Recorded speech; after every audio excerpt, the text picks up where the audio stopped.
cops hit a black woman in court. They never expected her to sit in the judge's chair. You think you know how the story ends. You think you've seen it all before. A woman disrespected, silenced, put in her place by those who wear uniforms and badges. But let me tell you, what happened in that courtroom didn't just flip the script. It burned the whole book and wrote a new one. Imagine this. Fluorescent lights humming above, the weight of authority pressing down on every wooden bench, and in the middle of it all, a black woman standing alone. She wasn't a criminal. She wasn't even a witness. She was simply there, breathing, existing, when the unthinkable happened. A cop raised his hand in broad daylight, in front of the gavel, in front of the flag, and struck her across the face. A crack, sharp as thunder, echoing through the hollow chamber. Gasps, whispers, silence. Everyone thought she'd bow her head, swallow her pride, and vanish into the shadows of that courthouse. But no, that moment was just the beginning, because the same hands they tried to break would one day rest firmly on the arm of the judge's chair. Now, before I take you deeper into this story, before we peel back the layers of betrayal, resilience, and ultimate triumph, I need you to pause for a second. If you're listening right now, if your chest tightened when you imagined that strike, if something inside you whispered, "This isn't right," then do this. Subscribe to the channel. Drop a comment. Let me know what you felt in that moment, and hit the like button so the story doesn't get buried like too many others have been. Your engagement is more than just numbers. It's how we keep stories like this alive, how we shine a light where others want to keep the dark. Because here's the truth. This isn't just about one woman. It's about every time the system said, "Stay in your lane." It's about every smirk, every condescending laugh, every time someone thought power meant permission. She was told her voice didn't matter. She was told her body didn't belong in those halls of justice. And yet, in a twist nobody saw coming, she transformed humiliation into authority, pain into precedent. The same benches where she once sat bruised became the same room where she commanded silence with a single look. Her journey wasn't quick, and it wasn't easy. There were nights she couldn't sleep, days when every reflection in the mirror reminded her of that handprint on her face. She felt the sting long after the redness faded. But there's something you need to understand about people who've been broken down their whole lives. They don't just get up, they rise differently. They rise sharper, stronger, carrying the weight of every ancestor who was silenced before them. And that's why this story isn't just a courtroom drama. It's a lesson about underestimation. It's about how those who think they own the narrative often forget that the people they try to erase are the ones writing history with their scars. That officer thought he was teaching her a lesson in fear. What he didn't know is that he was giving her the fuel she needed to claim a seat no one thought she'd ever touch. So stay with me, because the next chapter of this story takes us far beyond that one strike. We're going to dive into the backlash, the headlines, the whispered threats, and the quiet moments where she almost gave it all up. But most importantly, we're going to see how, step by step, she walked back into that same courtroom not as a victim, but as the one who held the gavel. The days after that courtroom incident were a blur of chaos. News didn't spread the way it should have, not at first. There were whispers in the hallways, murmurs in the neighborhood, but the official record, the one that was supposed to tell the truth, tried to downplay it. An unfortunate misunderstanding. That's what the report said. A misunderstanding. As if a hand flying across a woman's face in front of dozens of witnesses could be excused with a neat little bow of bureaucratic language. As if her pain could be wrapped up in quotation marks and filed away in a dusty cabinet. But you can't bury an echo. And the sound of that strike kept reverberating, not just in her ears, but in the community. You see, people talk, people remember, and though the system tried to mute it, the story grew legs. It walked into barbershops, slid across kitchen tables, and spilled into Sunday services. It became more than just an incident. It became a symbol of how far those in power were willing to go to humiliate someone they didn't see as worthy of respect.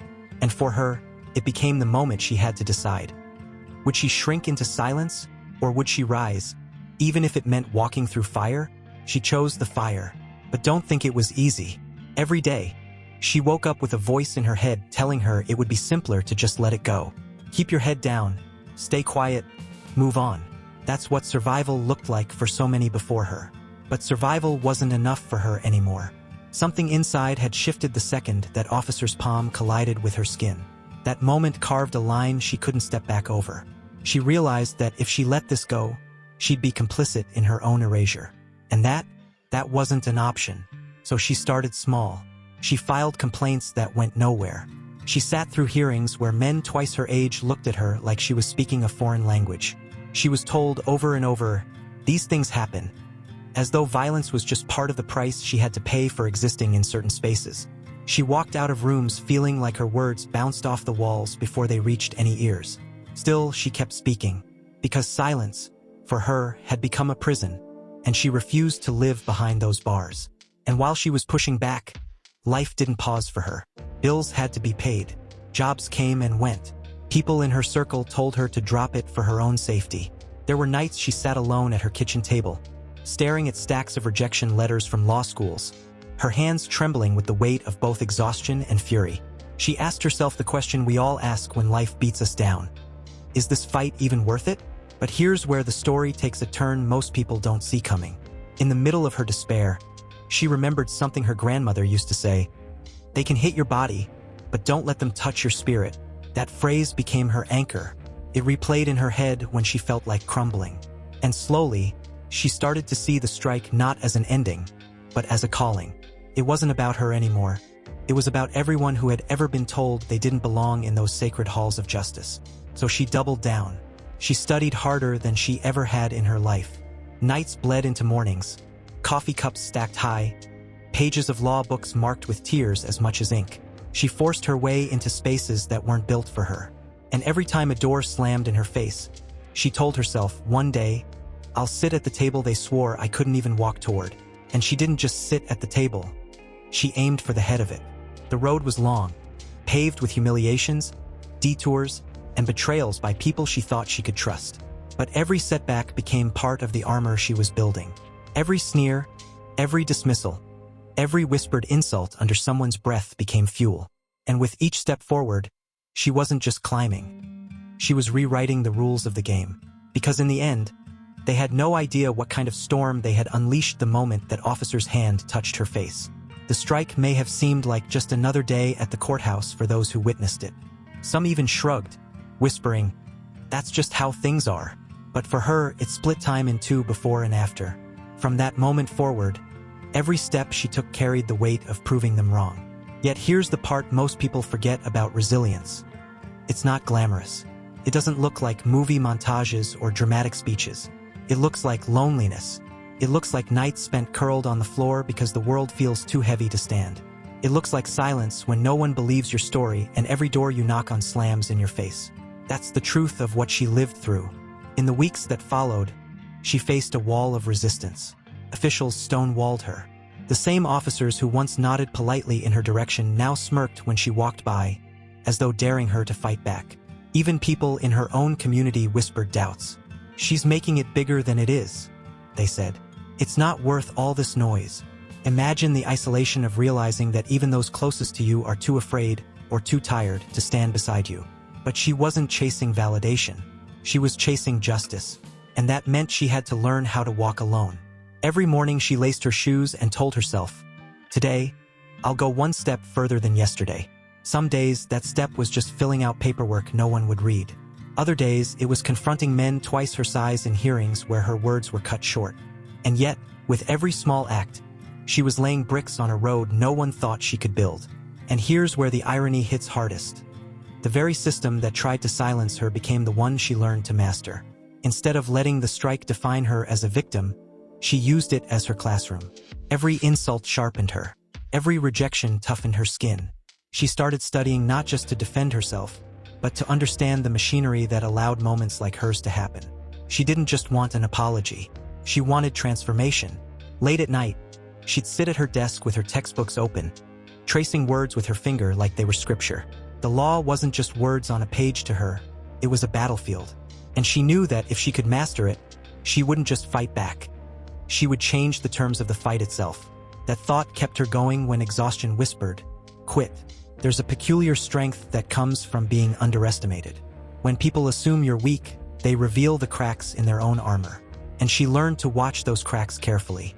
She noticed how quick the officers were to cover up, how desperate the system was to minimize her voice. That desperation told her something vital. They feared her persistence more than they feared the truth coming out. And if fear was on her side, then she had leverage. So, piece by piece, she rebuilt her life. She surrounded herself with a small circle of people who believed in her even when she couldn't believe in herself. A mentor who saw potential in her fire. Friends who reminded her that even the strongest need rest. And within that circle, she found the courage to keep pushing. But make no mistake, every victory was paid for in blood, sweat, and sleepless nights. She sacrificed comfort. She sacrificed relationships. She sacrificed the version of herself that might have lived quietly, invisibly, in exchange for the version that stood defiantly in the face of power. That trade-off is never easy. And yet, every time she looked back at that day in court, she knew she couldn't have chosen differently. Because deep down, she understood something most people never realize. The moment you accept injustice as normal, you give it permission to grow. And she wasn't willing to let that happen. Not to her, not to anyone who would come after her. And so, with nothing but grit, pain, and relentless determination, she kept walking toward the very place that had once humiliated her. The courthouse wasn't just a building anymore. It was her battleground. And one day, it would become her kingdom. Every time she passed that courthouse after the incident, her chest tightened. The stone steps seemed taller, the columns colder, the air heavier. It wasn't just a building anymore. It was a reminder of what they had tried to strip from her. Dignity, safety, her very sense of belonging. But instead of turning away, she forced herself to keep walking past it, again and again, until the sight of those walls no longer paralyzed her. She refused to let the place of her humiliation remain a place of fear. It would one day become the ground where she claimed her victory. But getting there meant facing battles no one else could see. Behind closed doors, she wrestled with doubt so fierce it left her shaking. Law school applications piled up. Each rejection led her another knife twisting in her chest. Not the right fit. We regret to inform you. Those phrases stung, not just because they denied her dream, but because they echoed the same unspoken message she'd been hearing her whole life. You don't belong here. Still, she wouldn't back down. She knew she couldn't control the doors that shut in her face, but she could control how many times she knocked. And so she kept knocking, louder and louder, until one day a door creaked open. A small law program at a university far from home gave her a chance. Not a grand welcome, not a red carpet, just a chance. And that was all she needed. The classroom became her new battleground. Surrounded by students who carried privilege like a second skin, she felt like an outsider from the start. They spoke casually of internships their parents arranged, of judges who were family friends. Meanwhile, she carried only the memory of that strike and the determination it lit inside her. When she spoke up in class, heads turned. Not always in respect, sometimes in irritation, as if her presence was an inconvenience. But she refused to shrink. If anything, their skepticism fueled her. And it wasn't just about proving them wrong. It was about proving to herself that the scar she carried wasn't a weakness, but a weapon. She knew the law wasn't written for people like her, but she also knew that mastering it gave her the tools to bend it, to challenge it, to expose its cracks. Her professors noticed her fire. Some admired it. Others tried to extinguish it. Tone it down, one suggested. You don't want to be seen as angry. That advice lingered in her mind, a bitter echo of every stereotype weaponized against black women. But she wouldn't dilute herself to make others comfortable. She understood that her anger wasn't wild or aimless. It was righteous, disciplined, and necessary. Outside the classroom, she worked jobs that barely paid her bills, often studying under flickering lights in cheap apartments. She sacrificed sleep, social life, and sometimes even meals. There were moments when exhaustion blurred the words on the page, when her body screamed for rest. But then she'd close her eyes and remember the sound of that officer's hand colliding with her face. That memory wasn't just pain, it was fuel. It reminded her why she couldn't quit. And slowly, step by step, the tide began to shift. Her grades climbed. Her voice grew sharper, her arguments stronger. Professors who once dismissed her began to acknowledge her. Classmates who had whispered doubts started to seek her input. What began as a fight for survival in the classroom turned into mastery. She wasn't just keeping up. She was leading. Yet even as she rose, she carried the weight of responsibility. She knew her success wasn't hers alone. It was tethered to every girl who would one day sit in a classroom like hers and wonder if she belonged. It was tied to every person who had been struck down, literally or metaphorically, by a system designed to keep them quiet. She carried them all with her. And the higher she climbed, the heavier that responsibility became. By the time she graduated, She was no longer just a woman who had been humiliated in a courtroom. She was a force the system could no longer ignore. She walked across that stage not just with a diploma, but with a promise to herself and to everyone who believed in her, that she would return to that same courthouse not as a victim, but as someone who commanded the room. And though no one knew it yet, that promise was already shaping the next chapter of her destiny. Graduation didn't feel like an ending. It felt like the prologue to the life she had been fighting for. She walked across that stage with her head high, diploma in hand, but her eyes already fixed on the horizon. She knew the world outside the university walls was harsher, less forgiving. Law school was a battlefield, but the real war waited in the very institutions that once tried to break her. And she was ready, or at least she thought she was. Because the truth is, the transition from student to professional wasn't smooth. It wasn't filled with job offers or easy victories. The law firms she applied to saw her as too outspoken, too radical, or not the right cultural fit. Those words stung, but they were thinly veiled codes for what she had always known. The system wasn't built with her in mind. Once again, doors closed. Once again, she was left staring at rejection letters. But she had learned long ago that rejection wasn't the end. It was redirection. Instead of chasing validation from firms that didn't want her, she carved her own path. She started working cases others ignored, the kind of cases that didn't make headlines but carried enormous weight for the people living them. Tenants being evicted without cause. Workers being silenced after speaking up. Mothers losing custody because they couldn't afford proper representation. To her, these weren't just cases. They were reflections of her own story. Every client she defended reminded her of that moment in the courtroom, when no one stood for her. Now she stood for them, and it wasn't glamorous. The offices she worked out of were small, the paychecks thin. Some nights, she stared at her bank account wondering how she'd keep the lights on. But the gratitude in her clients' eyes, the way their voices carried relief after years of silence, that was worth more than any paycheck could offer. She wasn't just practicing law. She was embodying it. Still, the higher she climbed, the more resistance she faced. Judges dismissed her arguments before she could finish. Opposing attorneys laughed under their breath, mocking her audacity. Some even whispered that she should have known her place after what happened back then. The memory of the slap hadn't disappeared. It had followed her, a shadow they thought would haunt her forever. But here's the thing. Shadows don't scare those who've already lived through darkness. She carried that memory like armor. Every sneer, every dismissal, every deliberate roadblock only reminded her of why she had chosen this path in the first place. And as word spread of her relentless spirit, something began to change. Community leaders took notice. People started showing up to her hearings just to watch her fight. Newspapers occasionally ran small pieces about the fearless young attorney who never backed down. Slowly, her name became synonymous with resilience. And though she wasn't seeking fame, the recognition gave her something more valuable: credibility. Then came the case that would shift everything. A woman, not unlike her, had been mistreated in a courtroom. Dismissed, humiliated, silenced. When the file landed on her desk, she froze. Felt like déjà vu, like fate was testing her resolve. She could have declined, claimed conflict of interest, but instead, she leaned in. She knew this case wasn't just about her client. It was about redemption. It was about rewriting the story that began years ago when she was the one standing alone. The trial was brutal. The opposition was powerful, well-funded, determined to crush her. They dragged her client's name through the mud, twisted the narrative until it nearly broke. But she stood firm. Every time they tried to silence her, she raised her voice louder. Every time they tried to corner her, she found a way to turn their logic against them. Her arguments were sharp, her presence commanding. And for the first time, she felt the shift in the air. The same benches where whispers once mocked her now sat in silence, listening. Respect wasn't given to her, it was seized. When the verdict finally came, it was in her client's favor.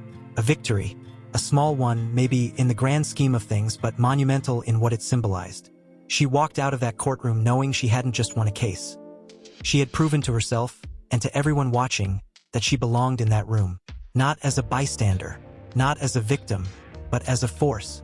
And with that victory, whispers began to circulate. Whispers of appointments, whispers of potential, whispers that one day she might not just stand in court. She might preside over it. First, she brushed them aside. The idea seemed too big, too impossible. But deep down, she knew this. Impossible was exactly what they wanted her to believe. And she had never lived her life by their limits. The whispers eventually grew into conversations she could no longer ignore. It started with a phone call from a community leader she deeply respected. "They're considering you," the voice said, low and deliberate, as though the words themselves were fragile. She almost laughed. Considering her? For what? The answer made her chest tighten. A judicial appointment. At first, she pushed the idea away. It sounded like a dream someone else might have, not her. Judges were people she had always seen from below. From the benches, from the defendant's table, from the side of the courtroom where power didn't live. To imagine herself wearing the robe felt surreal, almost absurd. But the more she thought about it, the more it began to make sense. Who better to understand the weight of justice than someone who had once been crushed by its abuse? Who better to wield authority than someone who knew exactly how it felt to be powerless? But the road to that possibility wasn't clear, and it certainly wasn't kind. As soon as her name surfaced, the backlash was immediate. Old critics resurfaced, louder than ever. Former classmates who once underestimated her now muttered about how unfit she was for the role. Newspapers published articles questioning her temperament and background. Anonymous voices online spewed venom, dragging her character through the mud. They wanted to remind her, and everyone else, that she was the same woman who had been struck in that courtroom years ago. They wanted to turn her pain into her disqualification. She read the headlines late at night, her stomach in knots. Doubt crept back in, whispering the same cruel words she thought she had left behind. "You don't belong here." But she had learned to recognize that voice.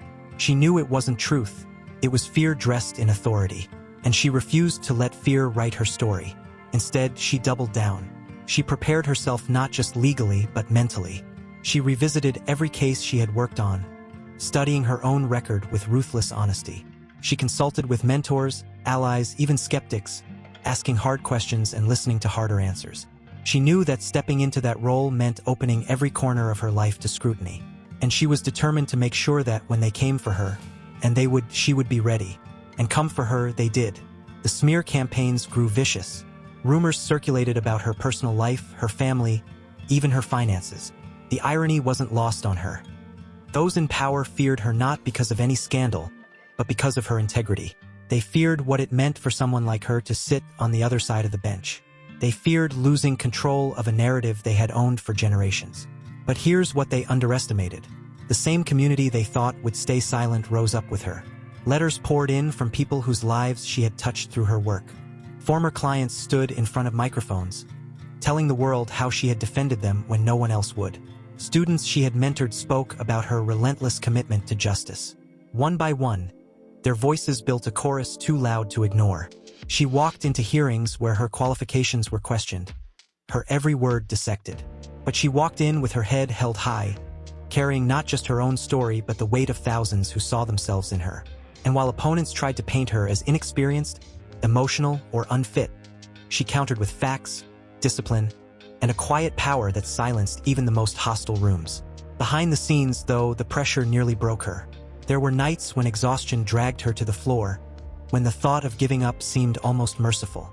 She'd sit alone, staring at the ceiling, asking herself if the fight was worth it. But every time, she remembered the sting of that officer's hand, the smirk of authority, the silence that followed. She remembered the promise she made to herself, that she would return to that courthouse not as a victim, but as someone who commanded it. And so, no matter how brutal the process became, she refused to back down. She had faced humiliation before. She had lived through the worst they could throw at her. And now, instead of shrinking, she used it as fire. Because deep down, she knew this. They could try to bury her with lies, but the truth always has a way of clawing back to the surface. And her truth was undeniable. She had earned her place, and no smear campaign could take that away.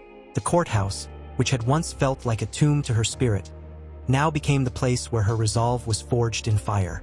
Every creak of the old wooden benches, every echo of heels against the marble floor, and every sharp command barked by bailiffs. All of it reminded her of that day. The day her dignity was struck, not just by a hand, but by an institution that thought it could crush her into silence.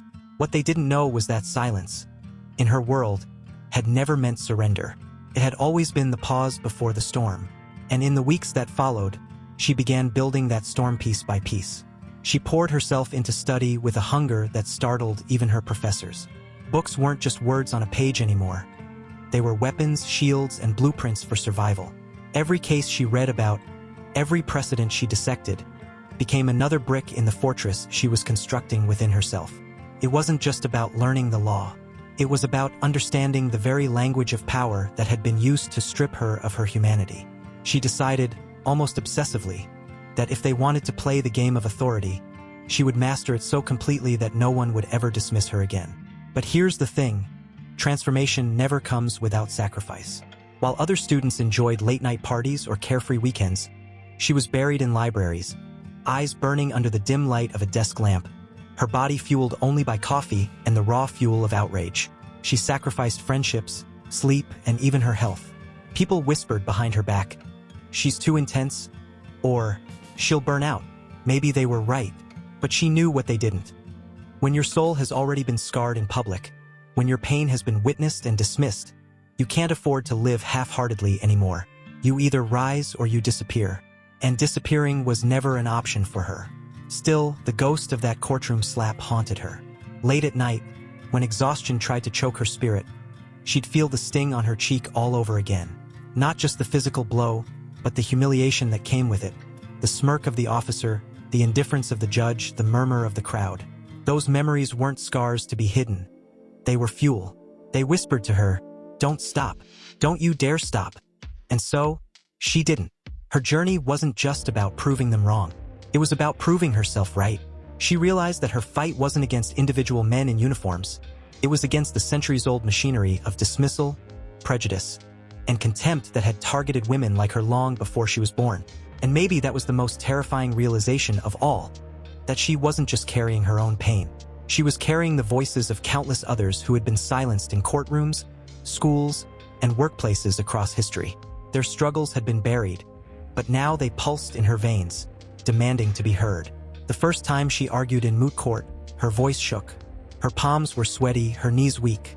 For a brief moment, she feared she might collapse under the weight of expectation, her own and that of generations before her. But then, mid-sentence, she saw something flicker in the eyes of her peers and professors. It wasn't pity, it was respect. Real, undeniable respect. And that was when it hit her. They could bruise her, they could doubt her, they could try to bury her, but they could never erase her. What no one saw behind that performance was the years of grit that had carved her into who she was becoming. She had learned to turn every dismissal into determination, every insult into ignition. The courtroom would no longer be a place where she was silenced. It would become the stage where her voice thundered so loudly that no one could ignore it. And yet, deep inside, she knew her story wasn't just about survival. It was about transformation, about alchemizing pain into power. Because sometimes, the very hand that tries to push you down becomes the catalyst for the rise they never saw coming. The climb was steep, but she had already learned that mountains don't bow to the unprepared. By the time she reached her final year of law school, she had become a figure people noticed. Not because she tried to draw attention, but because her presence carried the kind of gravity that can't be taught. She walked into rooms with the quiet confidence of someone who had already been broken once and survived. That kind of strength doesn't shout, it resonates. Professors began citing her work as examples. Classmates who once underestimated her now sought her insight. She wasn't just keeping up anymore. She was leading. But let's be clear, respect in academic halls doesn't erase the memory of disrespect in courtrooms. She carried both truths with her. One gave her validation, the other gave her fire. It was a paradox she learned to live with. The higher she climbed, the heavier the past became. And yet, it was that very weight that kept her anchored. Without it, maybe she would have drifted into complacency. With it, she remained sharp, relentless, unshakable. When graduation came, her family gathered in rows of folding chairs, dressed in their best despite the modesty of their means. For them, it wasn't just a ceremony. It was vindication. They had watched her stumble out of that courthouse years ago, her face red with shame, her spirit bruised. Now they watched her rise to the podium, diploma in hand, eyes burning with the certainty of someone who had turned tragedy into triumph. The applause echoed through the auditorium, but in her mind, she heard something else. The silence of that courtroom, the disbelief of the officers, the smirk that had once defined her pain. And she thought to herself, this is only the beginning. Her first days in the legal world weren't glamorous. She didn't step into marble offices with sweeping views. She worked in crowded, underfunded legal aid centers, fighting for clients who reminded her of the woman she once was, ordinary people dismissed by a system too blind to see their humanity. Every case she took was a reflection, a mirror she couldn't look away from. And though the pay was meager and the hours endless, she poured herself into it with the same ferocity that had carried her through law school. Because now it wasn't about grades or approval. It was about justice. Still, whispers followed her. Some judges raised eyebrows at her presence. Some opposing lawyers looked at her as though she didn't belong. That old sting returned now and then, but this time, she wielded it like armor. She knew better than to expect the system to welcome her with open arms. She wasn't looking for acceptance anymore. She was there to challenge it, to bend it, to hold it accountable. And slowly, almost imperceptibly, the tide began to shift. Courtrooms that once dismissed her now listened. Opponents who underestimated her soon regretted it. Clients who felt powerless left her office standing taller, their dignity restored. She wasn't just practicing law. She was rewriting the rules of engagement, one battle at a time. Her name began circulating in circles far beyond her neighborhood. Articles mentioned her victories. Conferences invited her to speak. She was no longer the woman who had been struck in a courtroom. She was becoming the woman who could command one. Yet, even as the world started to recognize her, she never forgot that sting. Because without it, she wouldn't have had the fuel to keep pushing. The irony wasn't lost on her. The very moment designed to humiliate her had become the seed of her ascent. Life had tried to bury her, but it underestimated the kind of seed it was planting. She wasn't just growing. She was breaking through concrete. And everyone who had once doubted her would soon have no choice but to witness it. There's a strange moment in every fight for justice when the personal becomes public. At first, her battle had been only hers, a quiet war waged in the silence of libraries and the shadows of late nights. But now, as her reputation grew, her victories were no longer private. They became symbolic. People whispered her name not just as a lawyer but as a beacon. Strangers approached her with stories of their own, stories of humiliation, dismissal, and silencing. They didn't just see her as a woman in law. They saw her as proof that the impossible could be done. And that realization weighed on her in ways she hadn't anticipated. Because here's the truth. Carrying your own pain is heavy, but carrying the collective pain of others can be crushing. There were nights she'd sit alone in her office, surrounded by files stacked higher than her desk lamp, and wonder if she had bitten off more than she could chew. But then she would remember that slap, the laughter that followed, the courtroom that watched and said nothing. And suddenly, the exhaustion transformed into fuel. She wasn't just fighting for herself anymore. She was fighting for everyone who never got the chance to rise. Her turning point came in a case that mirrored her own story almost too perfectly. A young woman, barely out of her teens, stood in court trembling after being mishandled by officers. The resemblance was uncanny, not in looks but in spirit. The same fear in her eyes, the same uncertainty in her voice, the same quiet plea for someone, anyone, to believe her. When our protagonist rose to speak, her voice carried not just legal arguments, but lived experience. She wasn't quoting from textbooks. She was reaching back into her own past, pulling out the raw truth, and laying it bare for the court to see. The verdict was in her favor. The young woman left the courtroom with her head a little higher, her steps a little firmer. But the one most transformed that day wasn't the client. It was her. Because for the first time, she realized that her journey had come full circle. She was no longer the victim standing alone before a system that didn't see her. She was now the force that could bend that system, the voice that could amplify silence into thunder. Word spread quickly after that. Judges who once dismissed her began taking notice. Her peers, even the ones who whispered about her intensity, started acknowledging her brilliance. And the communities she served began to look at her as more than a lawyer. She had become a symbol of resistance, resilience, and relentless determination. But here's what most people never saw. Behind every win was a cost. Behind every confident stride into the courtroom was a night of doubt, of tears shed in solitude, of memories replayed like broken records. She wasn't superhuman. She was painfully human. And maybe that's what made her victories even more powerful, because they weren't born of perfection. They were born of imperfection, of wounds, of scars that refused to close. And as she stood in yet another courtroom one brisk morning, facing another set of officers and another skeptical judge. She couldn't help but think of the irony. The system that once struck her down now had to listen to her. The walls that once closed in around her now echoed with her words. And the chair she once sat in as a victim of injustice would one day be replaced by another chair, the one that carried the ultimate authority. What they never understood was that every blow they dealt her was building the very foundation of her rise. They thought they were silencing her.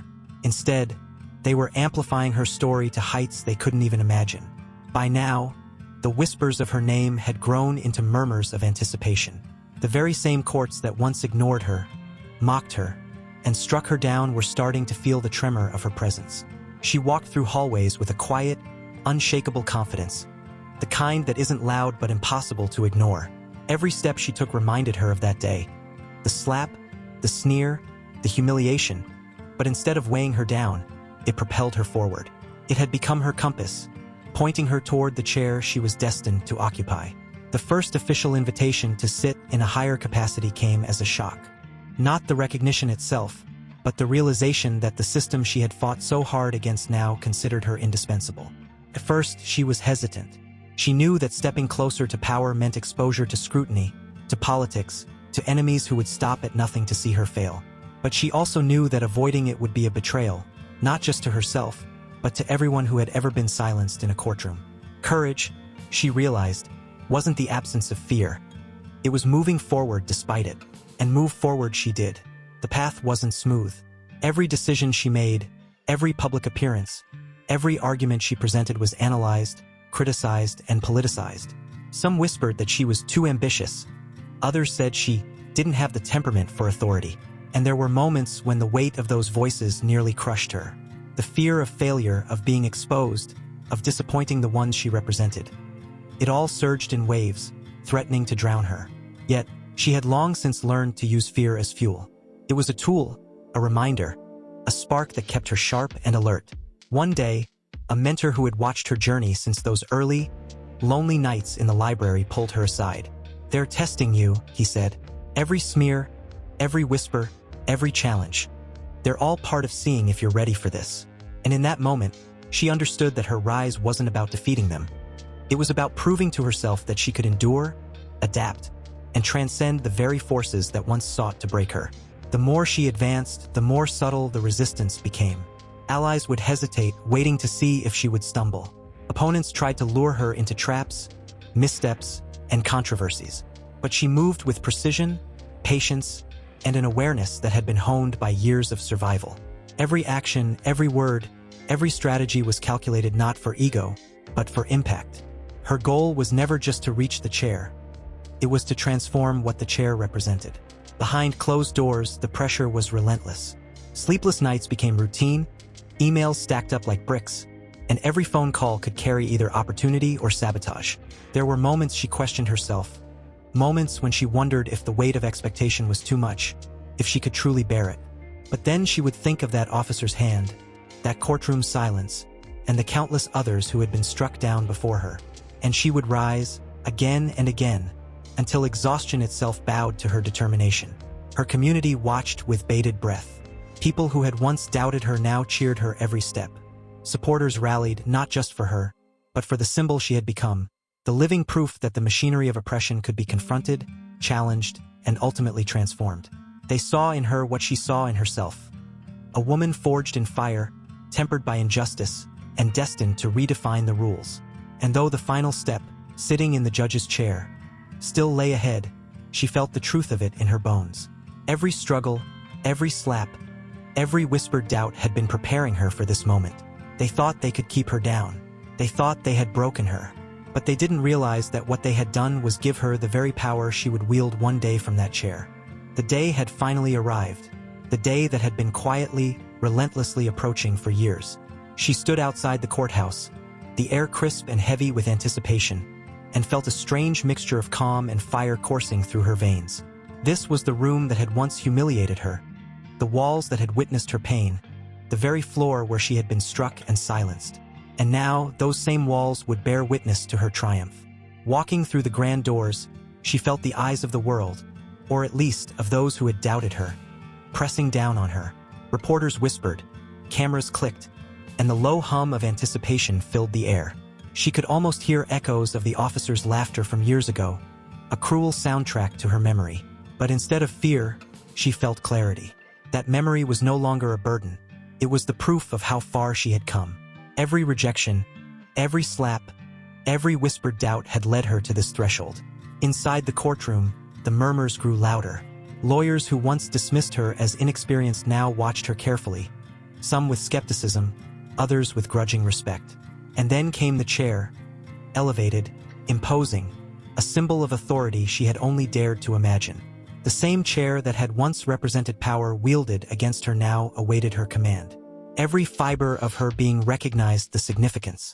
It wasn't just a seat, it was a declaration. Her hands were steady as she approached it, each step echoing in the room like a heartbeat. She looked around at the gallery. Community members, colleagues, even those who had once tried to undermine her, and understood the weight of their eyes. But for the first time, she realized that she wasn't performing for them. She wasn't there to prove her worth to anyone but herself. Every hardship, every sleepless night, every moment of self-doubt had led to this exact point. And now she was ready.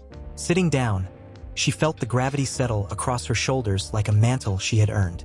The gavel in her hand felt less like a tool of authority and more like a symbol of transformation.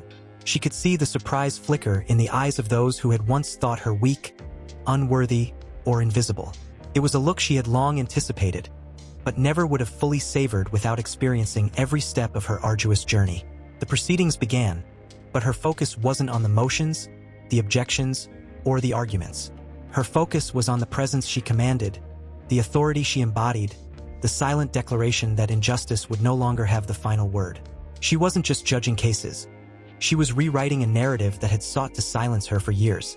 Every ruling she made, every word she spoke, carried the weight of history, pain, and resilience. And then it happened, the moment that crystallized everything. An officer from that infamous day, now present in the courtroom, met her gaze. There was no recognition, no apology, only the shock of realizing that the woman they once struck down was now the one holding the power they had tried to claim. A subtle, almost imperceptible smirk of disbelief crossed his face. She didn't speak. She didn't need to. Her authority, her composure, and the undeniable force of her journey said everything. In that silence, she understood the full circle of her path. The courthouse, the slap, the years of struggle, and the relentless fight for justice. All of it had prepared her for this precise moment. And as she presided over the courtroom with the quiet strength of someone who had faced the worst and emerged unbroken, she realized something profound. True power doesn't come from fear or dominance. It comes from endurance, integrity, and the refusal to be diminished. For the first time in years, she felt the weight on her shoulders shift, not as a burden, but as a responsibility she embraced fully. She had arrived, not by chance, not by luck, but by the unrelenting commitment to herself and to justice. And everyone in that courtroom, knowingly or unknowingly, bore witness to a woman transformed, a survivor turned sovereign, a force that no one, not even the system itself, could underestimate again. The courtroom didn't just witness her authority that day. It felt the ripple of every story she carried, every injustice she had endured, every silent voice she had amplified. People left that day not just impressed by her rulings, but transformed by the sheer presence of a woman who had refused to be diminished. It was as if the room itself recognized that something historic had occurred. She had become the embodiment of resilience, and her example radiated far beyond the walls of the courthouse. Word spread quickly. News outlets ran stories that balanced skepticism with awe, trying to capture the extraordinary arc of her journey. Headlines ranged from the sensational, from humiliation to the bench, a courtroom comeback, to the deeply reflective, the woman who turned pain into power. Social media lit up with conversations about her path, debates about systemic injustice, and admiration for the sheer audacity it took to transform humiliation into authority. For the first time, she wasn't just a figure within the legal system. She was a symbol for communities who had long been silenced. And yet, she didn't let the attention distract her. The weight of responsibility had never been about fame or accolades. It had always been about justice. Each decision she made now carried layers of significance. Precedent, fairness, and the silent message to anyone who might attempt to exploit, intimidate, or dismiss others. She wasn't there to please the crowd. She was there to enforce the law, guided by the moral compass shaped by her own trials. The reactions were varied, as expected. Some colleagues, once skeptical, began seeking her insight, realizing that her perspective was invaluable. Others continued to challenge her, hoping for a misstep, but she had learned over the years how to anticipate resistance and respond with measured precision. Even the officers who had once struck her found themselves navigating a new dynamic, one that demanded recognition of her competence, her authority, and her undeniable presence. Every eye in the courtroom now registered a subtle truth. She belonged there. Behind the scenes, the impact of her position grew exponentially. Community organizations reached out, asking her to speak at forums, to mentor young lawyers, and to influence policies that had long been stacked against marginalized voices. People she had defended years ago came to visit, often sharing tearful accounts of how her advocacy had changed their lives. She listened, not with the detachment of a judge accustomed to rulings, but with the empathy of someone who had walked through the storm herself. Each story was a reminder that her rise had never been about herself. It had been about transforming the system for everyone who would come after her. And yet, the journey wasn't over. Every day brought new challenges, fresh cases, and persistent scrutiny. Some tried subtle ways to undermine her authority, passing remarks, whispered doubts, procedural challenges. But now, she approached each situation with a clarity forged in fire. Years of rejection, humiliation, and relentless effort had built an inner strength that no insult, no sneer, no systemic bias could fracture.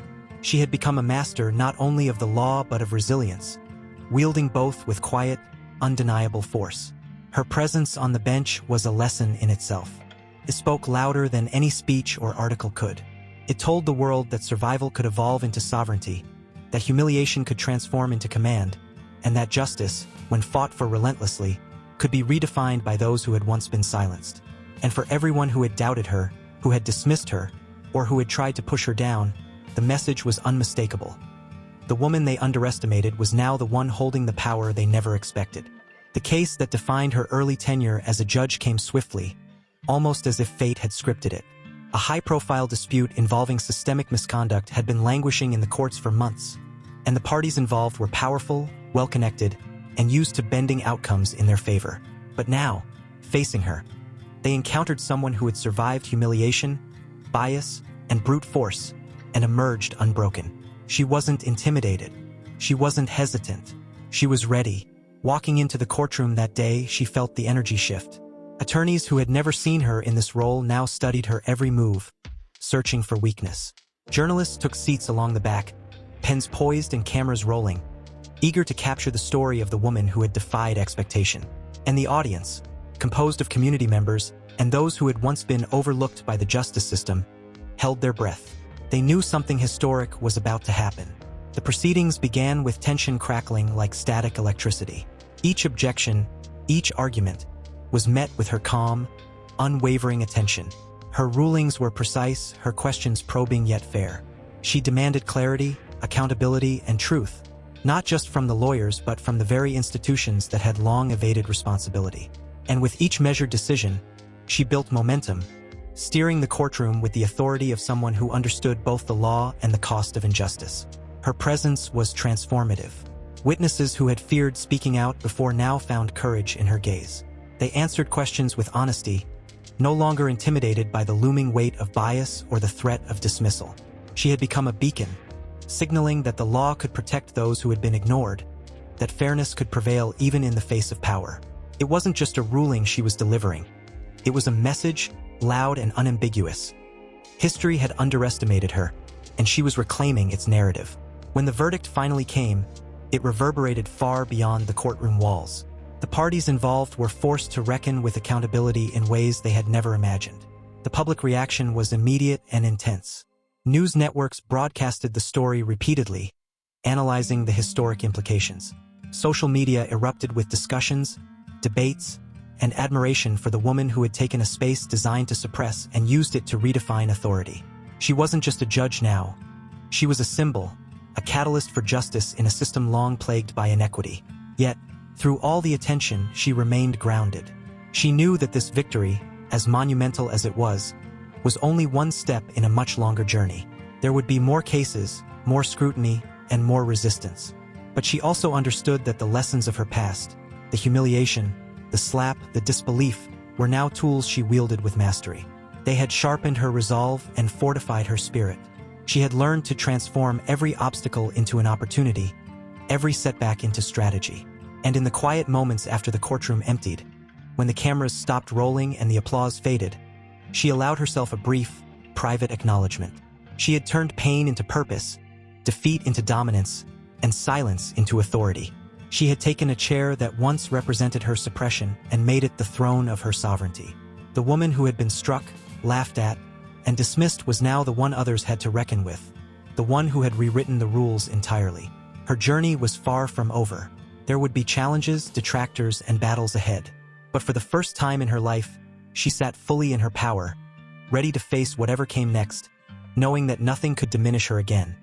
Not authority, not scorn, not history itself. Time seemed to slow as she sat in that judge's chair, the gravity of the moment pressing in from every angle. This was more than a seat. It was a culmination of years of struggle, resilience, and relentless determination. Every whisper that had doubted her, every sneer that had tried to diminish her, every slap that had aimed to silence her, it had all led to this. And in this quiet authority, she realized that her journey wasn't just personal. It was universal. She embodied the triumph of endurance over humiliation, courage over fear, and integrity over injustice. News of her historic rise spread like wildfire. Community leaders, former clients, and even strangers shared stories of inspiration, praising not only her legal acumen but the example she had set. She had become more than a judge. She was a symbol, a living testament that the system could be challenged and that the powerless could rise to command authority. Yet, despite the acclaim, she remained grounded, understanding that true impact wasn't measured in headlines but in lives changed, in confidence restored, and in the doors she had opened for those who would come after her. As she looked around the courtroom one last time that day, she allowed herself a moment of reflection. She thought of the young women and men who would walk these halls in the future, who might face doubt, bias, or outright cruelty, and she realized that her presence alone was now a beacon of possibility. She had turned the very place that once represented oppression into a stage of empowerment. That chair, once a symbol of silencing, had become the instrument of her purpose. And in that moment, she knew that the fight was never just hers. It belonged to every voice silenced, every life overlooked, and every injustice unaddressed. She had learned that true power wasn't about dominance or revenge. It was about endurance, resilience, and the courage to transform adversity into authority. She had shown the world that one person's determination could ripple outward, changing systems, perceptions, and histories. Now, as you watch her story unfold, it's more than entertainment. It's a lesson, a reminder that no matter how insurmountable the obstacles, how unfair the world may seem, or how many times you are knocked down, the choice to rise again is always yours. Your voice, your action, your refusal to be diminished can create change in ways you cannot yet imagine. If this story inspired you, here's what you can do right now. Hit that subscribe button to follow more stories of resilience and triumph. Like this video to support the incredible journeys we share. And leave a comment telling us what moment in your life reminded you to never give up. Your engagement keeps these stories alive and ensures they reach people who need them most. And remember, what you just witnessed isn't just history. It's a call to action. Life will test you, people will doubt you, and moments will try to break you. But the power to rise, to transform, and to claim your rightful place is already within you. Keep pushing, keep believing, and never underestimate the strength that comes from surviving the storms of life. Because one day, your triumph might just inspire someone else to rise too. Subscribe, comment, and like now because these stories aren't just meant to be watched. They're meant to ignite change. The aftermath of that courtroom day didn't feel like victory. It felt like awakening. Every time she walked down the corridors, she sensed the subtle shifts in the air. A mixture of curiosity, respect, and quiet apprehension from those who had underestimated her for years. People leaned in slightly when she spoke, their attention sharp, their whispers almost reverent. She knew they were measuring her not just as a judge, but as a force, one who had risen from humiliation to mastery in a world designed to dismiss her.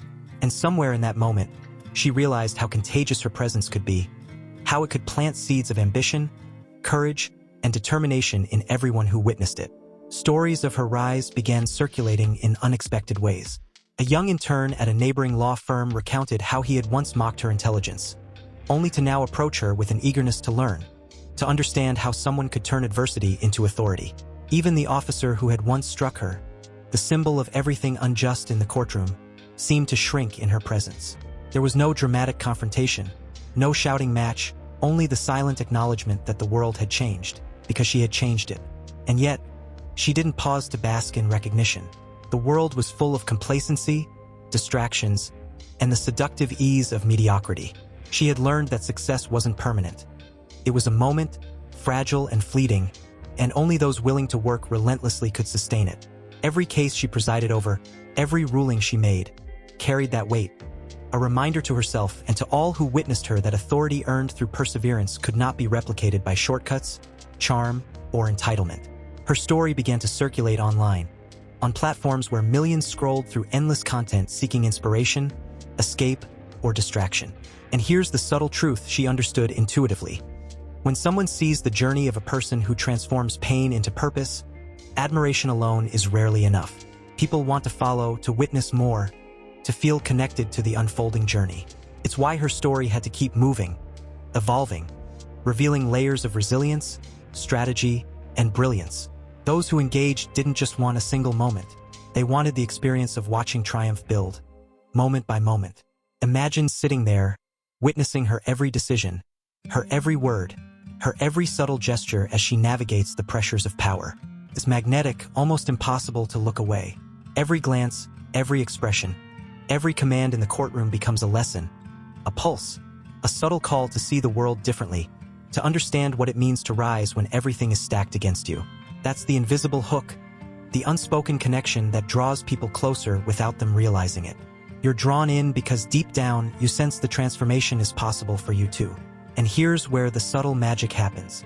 As she continues to navigate challenges, opponents testing limits, complex cases demanding mastery, history weighing heavily on her shoulders, viewers feel compelled to stay connected. It's almost instinctual. You want to see the next moment, the next insight, the next twist in her journey. Each unfolding event is like a thread pulling you forward, creating a quiet urgency to witness everything, to not miss a single step. And when you feel that pull, it's natural to anchor yourself, to commit, to follow, to stay with the story. Every challenge she faces is layered with suspense. Will justice prevail? Will arrogance meet consequence? Will the past ever resurface to challenge the present? The answers are revealed gradually, and each revelation subtly reinforces the viewer's desire to remain part of her journey. This is where engagement happens organically, almost imperceptibly. Because every time someone scrolls past, they feel the FOMO, the fear of missing out on the next lesson, the next triumph, the next moment of subtle, unforgettable authority. And as they linger, they become part of a pattern. Watching, absorbing, internalizing, and quietly committing to follow along. Even the smallest victories in her life become emotionally amplified. The applause of one client, the nod of respect from a colleague, the fleeting acknowledgement from a skeptic, each is a microstory within the larger narrative, building emotional resonance that's hard to ignore. And as the audience feels this, their subconscious mind begins to anchor them to the source of the story, to the journey itself, to the idea that they don't want to miss what comes next. It's subtle, seamless, and profoundly effective. And here's the underlying current, the unspoken pull. This is more than a story about one woman. It's a story about rising, about perseverance, about claiming what the world tries to deny you. Every person who watches feels it on some level, even if they don't articulate it. And when that resonance hits, there's a natural impulse to stay connected, to follow, to witness the next chapter. It's why stories like hers are more than content. They are experiences.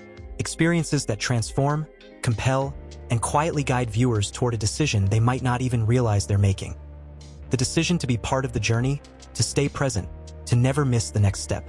And as the camera pans out, the courtroom quiets, and the echoes of her authority linger in the hallways. The subtle truth remains. The story isn't just hers anymore. It's now yours too. And staying connected, to witness, to learn, to absorb, is the only way to truly experience it. Because moments like this don't happen often. When they do, they demand attention. And attention, once captured, often transforms into loyalty, presence, and engagement. Even after all the headlines, the praise, and the quiet awe in courtrooms, she knew the journey was far from over. Each day brought a new challenge, a fresh obstacle, and a reminder that resilience is not a destination. It's a constant practice. And as those around her watched, many couldn't help but wonder how she maintained her composure, her focus, and her unwavering commitment to justice. That curiosity is contagious. It draws people in, keeps them leaning forward, wondering, anticipating. There's a subtle psychology at play here. When you witness someone navigate adversity with grace and strength, it activates something deep inside you. The desire to follow, to observe, to be part of the story. You feel connected, almost instinctively, to what comes next. You want to see how she handles the next case, the next challenge, the next moment where the world tests her limits. It's magnetic, almost imperceptible, but incredibly powerful. She understood this instinctively. Every ruling, every decision, every careful word she spoke in court was layered with meaning. It wasn't just law, it was narrative. Every observer, every viewer, every individual who heard about her journey felt the pull of the story, without realizing that the pull was designed to keep them engaged, invested, and connected. And when engagement is real, action follows. People naturally subscribe, follow, or seek more content because they want to continue witnessing the transformation. Even the smallest moments became hooks. A confident glance at a skeptical lawyer, a patient explanation to a nervous witness, a silent acknowledgement of a community member's gratitude. Each detail reinforced the sense that this wasn't just a person in power, it was someone who had earned every inch of it. And the more people watched, the more they wanted to remain part of the journey, almost without realizing it. They wanted the next chapter, the next case, the next glimpse of her resilience. The beauty of stories like hers is how they operate on multiple levels. On the surface, it's a legal drama, a tale of triumph over adversity. But beneath the surface, it's a psychological journey, one that subtly compels people to engage, to follow, and to invest themselves emotionally. And as her story unfolded, that pull only grew stronger. Every court ruling, every quiet moment of reflection, every interaction with her community reinforced the invisible thread connecting her to her audience. By the time the day ended, and the echoes of the courtroom faded into memory, one truth was undeniable. She had not only transformed the legal system around her, but had also transformed the way people thought about perseverance, authority, and possibility. And for those watching her story, the natural, almost unavoidable next step was to stay connected, to see what came next, and to follow along, to subscribe, to engage, to become part of a journey they could sense was far from over. Because some stories don't just end. They grow, they inspire, they compel. And when they do, people don't just watch, they join.